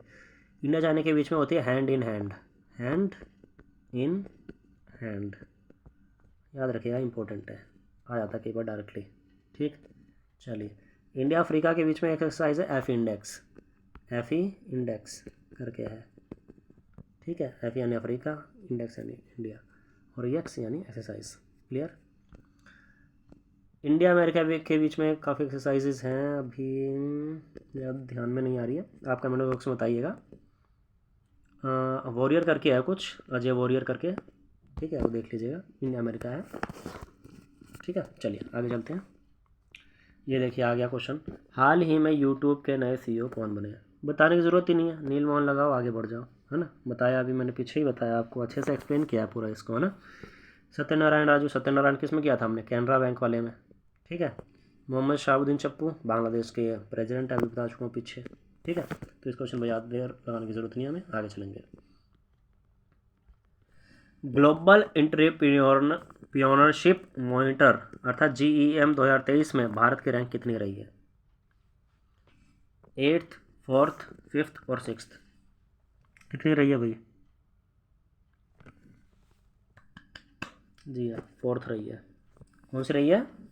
4th रही है। इसको तो आपको डायरेक्टली याद करना है। क्लियर है? चलिए नेक्स्ट, इम्पोर्टेंट है, आदि महोत्सव। आदि महोत्सव 2023 कहाँ पर आयोजित हुए हैं? ये भी खबरों में रहा था, काफ़ी खबरों में रहा था पीछे। ऑप्शन है महाराष्ट्र, तमिलनाडु, दिल्ली, पश्चिम बंगाल। इतना इंपॉर्टेंट नहीं है, लेकिन इंपॉर्टेंट क्यों है मैं ही बताऊंगा आपको। पहले आप उत्तर बताइए क्या हो सकता है इसका। जी हाँ, इसका उत्तर है दिल्ली। इम्पोर्टेंट इसलिए है क्योंकि ये जो उत्सव है ना, वो आदिवासियों के उत्पादों को बाजार उपलब्ध करवाने को लेकर है। ठीक है, तो आदिवासियों को बाजार उपलब्ध, जो वो अपने पारंपरिक मटेरियल्स वगैरह तैयार करते हैं ना, उसके लिए है। ठीक है, उनको एक स्टेज प्रोवाइड करना जहाँ पर वो अपना प्रोडक्ट सेल कर सकें। ठीक है, ये हुए थे आपके 16 से 27 फरवरी के बीच में हुए थे। इसको आपको याद करने की ज़रूरत नहीं है, जस्ट बता रहा हूँ मैं आपको। और ये मेजर ध्यानचंद स्टेडियम में हुए थे, दिल्ली में। क्लियर। नेक्स्ट, ये इंपॉर्टेंट होने वाला है, इसका जिक्र काफ़ी था पीछे अभी। सिंकुला टनल कहाँ पर स्थित है? सिंकुला टनल, पहला ऑप्शन है चंडीगढ़, दूसरा लद्दाख, तीसरा शिमला, चौथा हरियाणा। कहाँ पर है सिंकुला टनल? जी हाँ, ये है ठंडे रेगिस्तान में, यानी लद्दाख में। ठीक है, कहाँ पर है? लद्दाख में है। क्लियर है। चलिए, इसको डायरेक्टली याद करना है आपको, सिंकुला, लद्दाख। रणजी ट्रॉफी 2023 का खिताब कौन सी टीम ने जीता? देखिए, ये मैं जनवरी वाली सीरीज़ में आपको करा चुका हूँ शायद, जहाँ तक मुझे याद आ रहा है। आप इसका डायरेक्टली आंसर बता देंगे, है ना? ऐसी मुझे आशा है। क्या है उत्तर? महाराष्ट्र, सौराष्ट्र, कर्नाटक, बंगाल। जी हाँ, इसका उत्तर है सौराष्ट्र। ठीक है, इसने विन किया है। और किसको हराया है? बंगाल को। ठीक है, देखिए मैं ऑप्शन भी इसलिए ऐसा लाता हूँ ताकि आपके माइंड में ना एक फ्रेम बन जाए। ठीक है, और वो फ्रेम एग्जाम तक अच्छे से बना रहे। तो सौराष्ट्र ने यहाँ पे विन किया है, बंगाल को हराया है। ठीक है, और सौराष्ट्र के ही एक प्लेयर हैं जयदेव उनादकट। लास्ट वीडियो में मैंने इनके बारे में जिक्र किया था। ठीक है, इन्होंने हैट्रिक ली थी। ठीक है, इसलिए इनका नाम इम्पोर्टेंट है। डायरेक्टली इनका नाम बोल देगा और पूछ लेगा भाई ये किस खेल से संबंधित है, तो आप क्या बोलोगे? क्रिकेट। क्या बोलोगे? क्रिकेट। ठीक है, रणजी ट्रॉफी क्रिकेट से संबंधित है ना। चलिए नेक्स्ट, यहाँ से इतना डाटा बनेगा और ज़्यादा डाटा नहीं बनना चाहिए। ठीक है, अगले क्वेश्चन की मैं बात करूँ, दस्तलिक एक्सरसाइज 2023 कहाँ पर आयोजित की गई? देखिए, सबसे पहले आप देखो 3 एक्सरसाइज हो गई हैं शायद, है ना? तो काफ़ी इंपॉर्टेंट होने वाली है एक्सरसाइज इस बार। पहला ऑप्शन है आपका जम्मू कश्मीर, दूसरा उत्तराखंड, तीसरा राजस्थान, चौथा है महाराष्ट्र। कहाँ पर हुई है आयोजित दस्तलिक? ठीक है, उत्तराखंड। उत्तराखंड में डस्ट उड़ाएंगे हम। क्या उड़ाएंगे? डस्ट। ठीक है, उत्तर में डस्ट उड़ाएंगे, इस टाइप से याद कर लीजिएगा, उत्तराखंड में डस्ट उड़ाएंगे। ठीक है, याद हो जाएगा, 1-2 बार करेंगे आप, ट्रिक लगाएंगे, याद हो जाएगा। ये उत्तराखंड में हुई है। अगर आपसे पूछ लिया जाए किन 2 देशों के बीच हुई है, तो आपका उत्तर होगा, देखिए इंडिया तो रहेगा, क्योंकि इंडिया से बाहर तो क्वेश्चन लाने नहीं वाला मैं, क्योंकि इंडिया का कॉन्टेक्स्ट में हमेशा रहता है। ये इंडिया और उज्बेकिस्तान के बीच में हुआ है। ठीक है, इंडिया उज्बेकिस्तान। क्लियर है। उत्तराखंड के भी अगर मैं बात करूँ तो पिथौरागढ़ में हुआ है ये एक्सरसाइज। कहाँ हुई है? पिथौरागढ़ में। क्लियर है। आगे चलें। Next, what is the full form of BAFTA? BAFTA की फुल फॉर्म क्या है? पहला ऑप्शन, ऑप्शन पूरे दिख नहीं रहे होंगे आपको, एक सेकंड। जी हाँ, अब दिख रहे होंगे। पहला ऑप्शन है British Academy of Finance and Television Act, दूसरा option British Academy of Film and technique Arts, तीसरा ऑप्शन है British assured of Film and Television Arts, चौथा ऑप्शन है British Academy of Film and Television Arts. क्या है सही उत्तर? जी हाँ, जिन लोगों ने फोर्थ ऑप्शन बोला है बिल्कुल सही है, फोर्थ ऑप्शन करेक्ट है, British Academy of Film and Television arts. Film और टेलीविज़न वर्ड को आप पकड़े रहिएगा। ठीक है, फिल्म एंड टेलीविज़न आर्ट्स से संबंधित है ये। अब ये क्या है, ये अवार्ड दिए जाते हैं। ठीक है, इसमें बेस्ट फिल्म का अवार्ड मिला है। देखिए, बेस्ट फिल्म का अवार्ड इस फिल्म को काफ़ी चीज़ों में मिला है, चाहे वो एससीए की बात हो। ठीक है, all quite on the western front, all quite on the western front. ठीक है, इसको मिला है बेस्ट फिल्म का अवार्ड। क्लियर है। किसमें? बाफ्टा में। बाफ्टा क्या है? British academy of Film and Television arts, इतना याद रखिएगा, ठीक है। चलिए नेक्स्ट, अगला क्वेश्चन है आपका, पैंगोंग झील कहाँ पर स्थित है? कौन सी झील? पैंगोंग झील। ये भी अभी पीछे काफ़ी न्यूज़ में रही थी, तो इसलिए मैं इसका प्रश्न लेके आया हूँ, ठीक है। पहला ऑप्शन है चंडीगढ़, दूसरा लद्दाख, तीसरा उदयपुर, चौथा जम्मू कश्मीर। कौन सी है? कौन सी जगह पर है पैंगोंग झील? जी हाँ, लद्दाख नहीं है। कहाँ पर है? लद्दाख में। क्लियर है? लद्दाख। अच्छा, चंडीगढ़ आया है। चंडीगढ़ की एक बात बता दूं मैं, चंडीगढ़ में सुखना झील है एक, बहुत फेमस है, ठीक है। कश्मीर की बात करूं, कश्मीर की वूलर झील, मीठे पानी की सबसे बड़ी झील है ये, ठीक है। उदयपुर की बात करूं, उदयपुर की फतेह सागर झील प्रसिद्ध है, फतेह सागर, ठीक है। तो इस हिसाब से रिलेट करके आपको चीज़ें याद करनी है। क्लियर है? नेक्स्ट, अगला क्वेश्चन भी इंपॉर्टेंट होने वाला है। 15वें वित्त आयोग के अध्यक्ष कौन है? 15वां वित्त आयोग। पहला ऑप्शन है नील मोहन, नहीं हो सकते, यूट्यूब के सीईओ है, पहले बता चुका हूँ मैं, ठीक है, ये ऑप्शन गया। दूसरा एन के सिंह है, हो सकते हैं, देखते हैं अभी। तीसरा ऑप्शन है ऋतु राजा अवस्थी, चौथा है अनाज सिंह। क्या है सही उत्तर? जी हाँ, इसका उत्तर है एन के सिंह।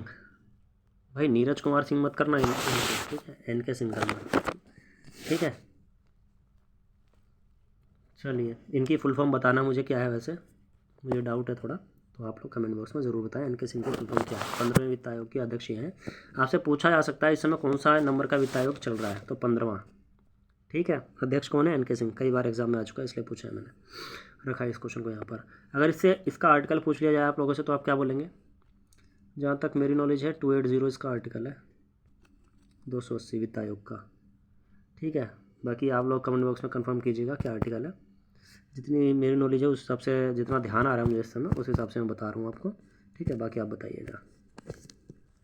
अनाज सिंह की बात करें, अनाज सिंह स्पोर्ट पर्सन है, ठीक है, तो ये तो हो नहीं सकता था। चलिए आगे चलते हैं, आप बताएंगे कमेंट बॉक्स में अनाज सिंह किस खेल से संबंधित है। अगला क्वेश्चन है आपका, ISSF वर्ल्ड कप शूटिंग 2023 में गोल्ड मेडल किसने जीता है? ठीक है, यहाँ ऑप्शंस हैं, उसके अकॉर्डिंग बताना है आपको। रोहित शर्मा, मनु भाकर, ऐश्वर्या प्रताप सिंह, दिनेश गुणवर्धन है।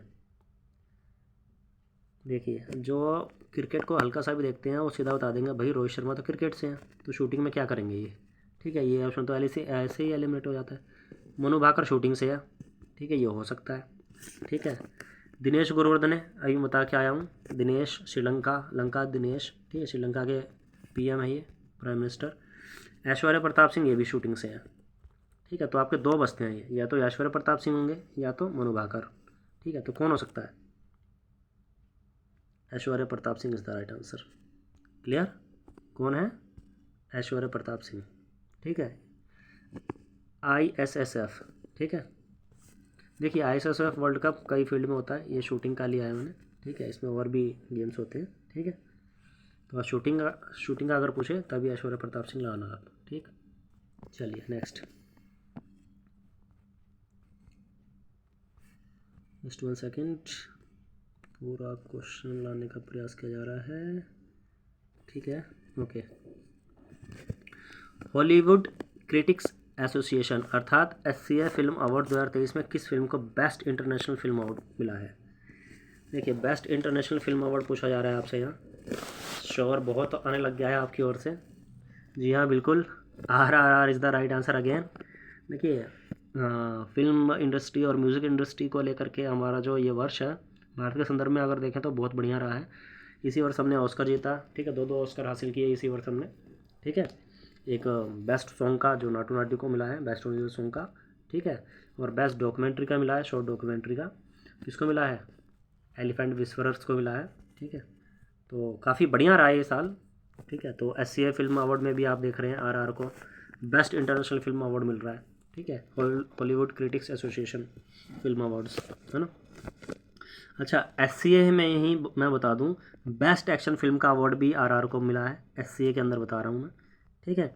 Best stunt and best original song award भी इसी फिल्म को मिला है, नाटू नाटू सॉन्ग के लिए। ठीक है, क्लियर है। Special honorary award spotlight award भी मिला है इस फिल्म को एससीए में। तो काफ़ी बढ़िया रहा है एससीए में इसका परफॉर्मेंस। क्लियर, चलिए आगे चलेंगे। हाल ही में डेजर्ट फ्लैग मल्टीलैटरल एक्सरसाइज 2023 किस देश में आयोजित की गई? देखिए अब आ गया डेजर्ट फ्लैग, साथ में इसने लिखा है मल्टीलैटरल। मल्टीलैटरल का मतलब हो गया दो से अधिक देश शामिल हों जिसमें। ठीक है, ये ध्यान रखिएगा। ऑप्शन है आपके रशिया, यूएसए, यूएई, इंडिया। कहाँ पर हुए हैं आयोजित डेजर्ट फ्लैग? कॉमन सेंस भी लगाएंगे तो हो जाएगा। जी हाँ, बिल्कुल सही, यूएई राइट आंसर है। क्या है? UAE, United Arab Emirates. ठीक है, डेजर्ट ज़्यादा है ना यूएई में, इस टाइप से याद कर लेना। ठीक है, मल्टीलेटरल है, इंडिया भी शामिल है इसमें, बहुत सारे देश शामिल है। उन्होंने एक्सरसाइज की है। कहाँ पर? यहाँ पर। किसकी एक्सरसाइज है ये? नेवी की। ठीक है, नेवी की एक्सरसाइज हुई है। नेक्स्ट, अगला क्वेश्चन है आपका, इंटरनेशनल इंटेलेक्चुअल प्रॉपर्टी इंडेक्स 2023 में भारत का कौन सा स्थान रहा? मोस्ट इंपॉर्टेंट मार्क कर लीजिएगा इसको, मोस्ट इंपॉर्टेंट। ठीक है जी, यहाँ से क्वेश्चन बना है पिछली बार, यहाँ से इस बार भी क्वेश्चन बनने के चांसेस हैं। क्लियर है, चलिए बताइए। पहला ऑप्शन है 107, दूसरा 135, तीसरा 42, चौथा है 52। क्या हो सकता है आंसर? जी हाँ, इसका उत्तर है 42। International intellectual property index. Clear है, इसको बौद्धिक सूचकांक भी बोलते हैं, अंतर्राष्ट्रीय बौद्धिक सूचकांक भी बोलते हैं। ठीक है, तो 42 से याद रखिएगा। चलिए अब मैं बात करूं 107 रैंक इंडिया की किस में रही है? जी हाँ, बिल्कुल सही, हंगर इंडेक्स में रही है, भुखमरी सूचकांक में। लास्ट टाइम मैं बता चुका हूँ। 135, मैंने 1 2 का 4 से बताया था ना, 1 2 का 4 ये तो बहुत करते हैं हम लोग, लेकिन इस बार क्या करेंगे? 1 3 का 5 करेंगे, और खेलेंगे। किसमें खेलेंगे? जेंडर गैप इंडेक्स में। ठीक है, तो 135 किस में है? Gender gap index. क्लियर है, चलिए। और ये 52, अगर मैं आर्टिकल 52 की बात करूँ तो भारत का संविधान 52 क्या कहता है? राष्ट्रपति के पद की बात करता है। ठीक है, राष्ट्रपति का पद। ठीक है, पोस्ट ऑफ प्रेसिडेंट किसमें? 52 में। ठीक है, चलिए नेक्स्ट। देखिए जब तक आप डाटा को रिलेट नहीं करेंगे इधर से उधर, तब तक आपको चीज़ें माइंड में मैप नहीं बनेगा और चीज़ें ठीक से याद नहीं होंगी। ठीक है, तो ज़रूरी है माइंड में एक मैप बनाना, क्रिएट करना। ठीक है, एक इन्फॉर्मेशन से दूसरी इन्फॉर्मेशन को रिलेट करना। अगला प्रश्न देखते हैं, this team has won ICC T20 women's world cup 2023। अभी हमने इसी का ही क्वेश्चन शायद पीछे देखा था। जी हाँ, बिल्कुल इसी का ही देखा था। वो कहाँ पे हुए थे? कहाँ पे हुए हैं ये? T20 था ना, बिल्कुल सही है, साउथ अफ्रीका में हुए थे ये। तो यहाँ पे पूछा इसने जीता किसने है? ठीक है, साउथ अफ्रीका तो दे रखा है, यहाँ पे तो हुए थे। ठीक है, यहाँ पर हुए हैं गेम्स, लेकिन यहाँ पे पूछा जीता किस टीम ने है इसको। तो ऑप्शन हैं India, south Africa, Australia, England. हो सकता है साउथ अफ्रीका ने जीते है ना। चलिए, इसका सही उत्तर है आपका ऑस्ट्रेलिया। ठीक है, ऑस्ट्रेलिया नहीं जीते हैं। आपको लग रहा हो इंडिया शायद, है ना, इंडिया नहीं है। ठीक है, इंडिया सेमीफाइनल में ऑस्ट्रेलिया से हार गया था। इंडिया सेमीफाइनल में ऑस्ट्रेलिया से हार गया था। ठीक है, तो ये आउट हो गया था उस टाइम। ठीक, ये चीज़ याद रखना। और ऑस्ट्रेलिया ने फाइनल में किसको हराया था? साउथ अफ्रीका का। इन दोनों का फाइनल हुआ था, साउथ अफ्रीका और ऑस्ट्रेलिया का। साउथ अफ्रीका हार गई, ऑस्ट्रेलिया जीत गई।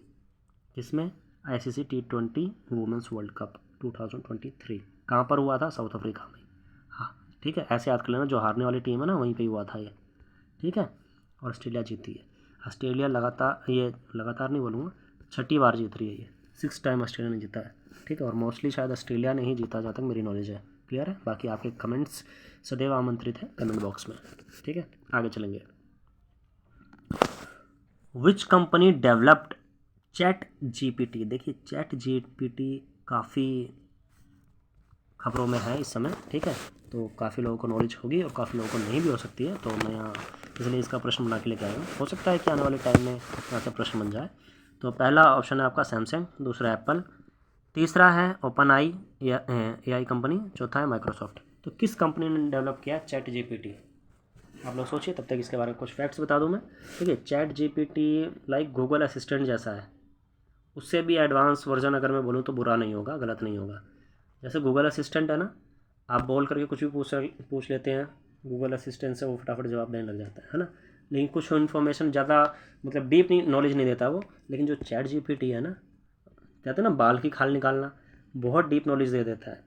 ठीक है, इसलिए कई जो देश है ना उस चैट जीपीटी पर रोक लगा चुके हैं, जिसमें इटली भी शामिल है। अभी हाल ही फिलहाल में इटली ने रोक लगाई है चैट जीपीटी पर, उसको बैन कर दिया अपने देश में, है ना। कई देशों ने बैन कर दिया है।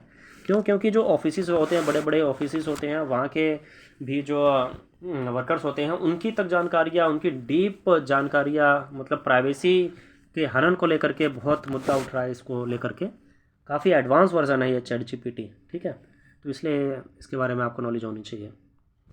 किस कंपनी ने डेवलप किया है ये हमारा प्रश्न है। उत्तर है इसका ओपन आई कंपनी। ठीक है, इसने डेवलप किया है।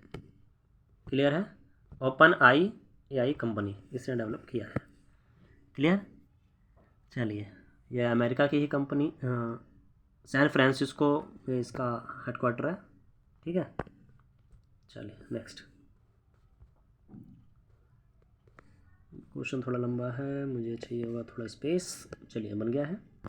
Next, which portal developed by UGC? देखिए, यूजीसी ने डेवलप किया है एक portal for what? To track and support the implementation of NEP 2020 and its strategic initiatives across HEIs। HEIs क्या है? Higher education institutes. ठीक है, देखिए जो NEP अभी लागू की गई है, नेशनल एजुकेशन पॉलिसी 2020, बहुत चर्चा में है। इससे आपको क्वेश्चन बनना ही बनना है, चाहे डायरेक्ट चाहे इनडायरेक्ट। ठीक है, इसके मैं स्ट्रक्चर की बात करूँ तो 5+3+3+4। ठीक है, 5 ईयर का आपका फाउंडेशन स्टेज रहेगा, 3 ईयर का क्या रहेगा आपका प्रिपरेटरी स्टेज रहेगा। ठीक है, अगेन 3 ईयर का आपका मिडिल स्टेज रहेगा, 4 ईयर का आपका सेकेंडरी स्टेज रहेगा। ये आपका स्ट्रक्चर है इसके अकॉर्डिंग। पहले क्या था, 10+2 था, है ना, तो उसको हटा दिया गया है। अब क्या कहा जा रहा है बात, जस्ट 1 सेकेंड। ओके, अब कह रहा है यहाँ पर यूजीसी ने एक पोर्टल लॉन्च किया है। ठीक है, तो उसका नाम बताइए। NEP भाई कितना फॉलो किया जा रहा है, कितना लागू हो गया है, कितना लागू नहीं हो गया है, इसको मॉनिटर करने के लिए उन्होंने एक पोर्टल लॉन्च किया। उसका नाम क्या है? ऑप्शन से आपके दीक्षा, विद्या प्रवेश, उत्साह, परख। क्या नाम है? जी हाँ, इसका नाम है उत्साह। क्या नाम है? उत्साह। इसकी अगर मैं फुल फॉर्म की बात करूँ, U फॉर अंडरस्टैंडिंग। ठीक है, T for transformative, S for strategies,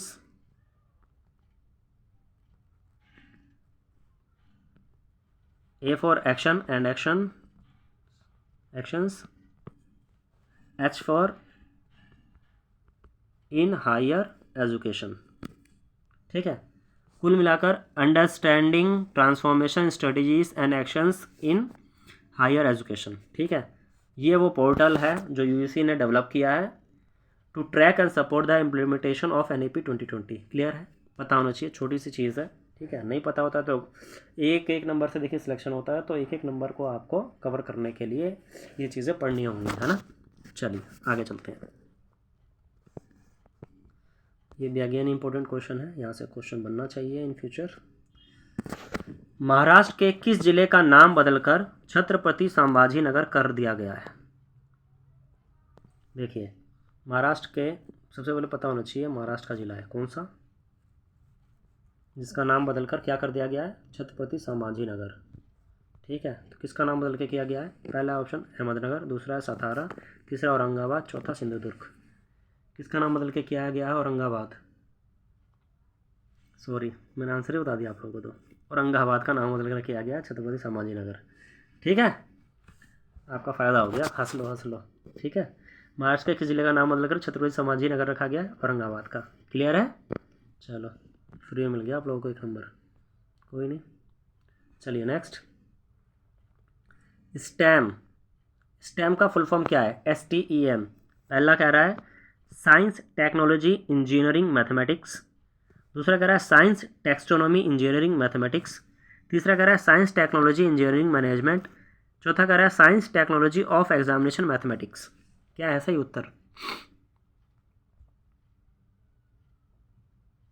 जी हाँ, इसका सही उत्तर हो जाएगा आपका science technology engineering mathematics. Clear है? बहुत इंपॉर्टेंट है ये, ठीक है, एग्ज़ाम में आया भी हुआ है, फेस भी किया गया है ये काफ़ी स्टूडेंट्स के द्वारा। तो इस टाइम की फुल फॉर्म आप याद करेंगे, ठीक है। अभी जो स्कूल ऑफ एक्सीलेंस चल रहे हैं दिल्ली में, आप देखेंगे स्कूल ऑफ एक्सीलेंस SOE करके आप देखेंगे, इसमें इसी चीज़ पे फोकस किया जा रहा है, साइंस टेक्नोलॉजी इंजीनियरिंग मैथमेटिक्स पर, ठीक है। हाई क्वालिटी सर्विसेज इसमें प्रोवाइड की जा रही है, फैसिलिटीज़ प्रोवाइड की जा रही है, इंफ्रास्ट्रक्चर को लेकर के काफ़ी काम हो रहा है, तो ये पता होना चाहिए आपको, ठीक है, बेसिक सी चीज़ है। नेक्स्ट आगे अगर मैं बात करूं, क्वेश्चन नंबर 59 पे आ चुके हैं हम लोग। हाल ही में जारी ग्लोबल क्वालिटी इंफ्रास्ट्रक्चर इंडेक्स में भारत की रैंक क्या है? ये पता होना चाहिए आपको। ऑप्शंस हैं आपके 12, 11, 10 और 13। क्या रैंक है? Global Quality Infrastructure Index. जी हाँ, इंडिया की रैंक 10 है इसमें। कितनी है? 10। इंफ्रास्ट्रक्चर की बात आया तो ध्यान रखिएगा 10। Global Quality Infrastructure index 10। Clear है? नेक्स्ट, आज का हमारा आखिरी प्रश्न ये इंपॉर्टेंट होने वाला है। भारत में पहली बार किस राज्य या केंद्र शासित प्रदेश में लिथियम के भंडार मिले हैं? देखिए, लिथियम बहुत ही महंगा जो तत्व है वो माना जाता है, ठीक है, और किसी देश में लिथियम के भंडार मिलना बहुत ही अच्छी बात है उस देश की अर्थव्यवस्था के लिए, ठीक है। तो इंडिया में मिले हैं, तो किस राज्य या यूटी में मिले हैं, ठीक है। पहला ऑप्शन है आपका हिमाचल प्रदेश, दूसरा है जम्मू कश्मीर, तीसरा है राजस्थान और चौथा है पंजाब। क्या है सही उत्तर?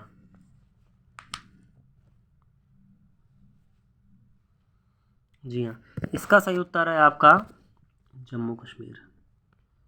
देखिए, पहली बात तो ये अभी यूटी बना है, कुछ टाइम हुआ है इसको, ठीक है, काफ़ी टाइम हो गया मतलब कि, तो इससे रिलेटेड और लद्दाख से रिलेटेड जो भी फैक्ट आए वो तो आप छोड़ ही नहीं सकते, उनको तो आपको करना ही करना है, ठीक है।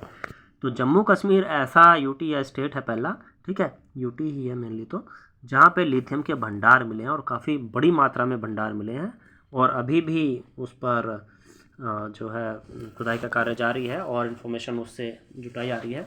एक आध दो राज्य और हैं जहाँ पे लिथियम के भरपूर मात्रा में भंडार मिले हैं इधर उधर, तो आप लोग कमेंट बॉक्स में बताएंगे कि लिथियम के भंडार और कहाँ पर मिले हैं, ठीक है। चलिए, बाकी वीडियो अच्छी लगी हो, पसंद आई हो, आप चैनल पर नए हो तो चैनल को ज़रूर सब्सक्राइब कीजिए, जितना ज़्यादा से ज़्यादा हो सके अपने फ्रेंड्स को शेयर कीजिए, और वीडियो को लाइक करना बिल्कुल ना भूलें। धन्यवाद।